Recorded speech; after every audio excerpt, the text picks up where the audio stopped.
pagaling kayo. Promise niyo po yan.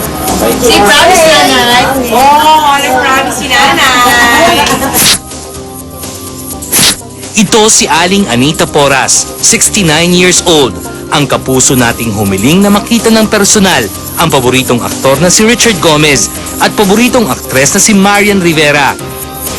Naisakatuparan na ang hiling niyang makita si Goma. Nitong March 5, si Marian naman ang nagsadya sa mismong tahanan ng retired teacher na may iniindang sakit sa baga at puso. Hello po. Hello po. Ayon kay Aling Anita, matagal niya nang sinusubaybayan si Marian bago pa man ito makilala sa telenovelang Marimar. Ayokong mag-miss. Kahit sa exit. Kasi talagang time mo nag-artista ka. Super mahal kita.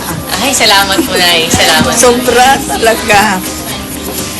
Salamat po, Nay. Tapos, may baby kami na ang pinangalan ngayon, Marian. Ay, talaga po. Marian, where are you now? Marian, huwag kita kaya Ate Marian. Ano po pakiramdam niya, Nay?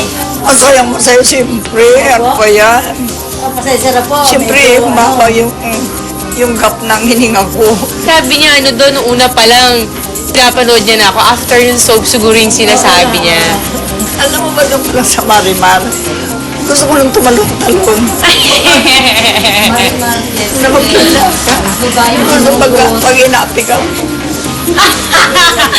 Drama lang po yun, Nay. Hindi po totoo yun. Sabi ko, kailan ko ba yan makikita? At katulad ni Marian, mahilig din sumayaw ang kanyang tagahanga. Naku, Nay.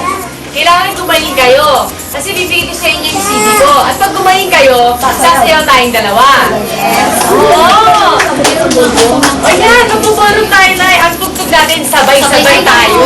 Ngayon, gusto na rin daw nitong makilala ang lalaking sinasabing mahalaga sa buhay ng idolo niyang si Marian. Ling, kung makikita mo kami ngayon, kinakanta ko lagi yung ting-a-ding-a-ding-ding-dong. Ting-a-ding-a-ding-a-ding-ding-dong. Ting-a-ding-a-ding-a-ding-ding-dong. Ting-a-ding-a-ding-a-ding-ding-dong. Ayan. Galing pala kumanta si nanay eh. Pagkakita ko siya na kakantay ko yung kay Ding Dong, no? Tingaling-ngaling Ding Dong. Yan, kakantay ko yung sa kanya. At bago maghiwalay, isang pangako ang iniwan nito kay Marian. Magaling na kayo, punta kayong GMA. Manonood tayo ng SOP. Pauwi kita sa unahan. Pangako ko yan. Magaling po kayo, ha? Kaya kailangan pagaling kayo. Promise niyo po yan. Si promise nanay.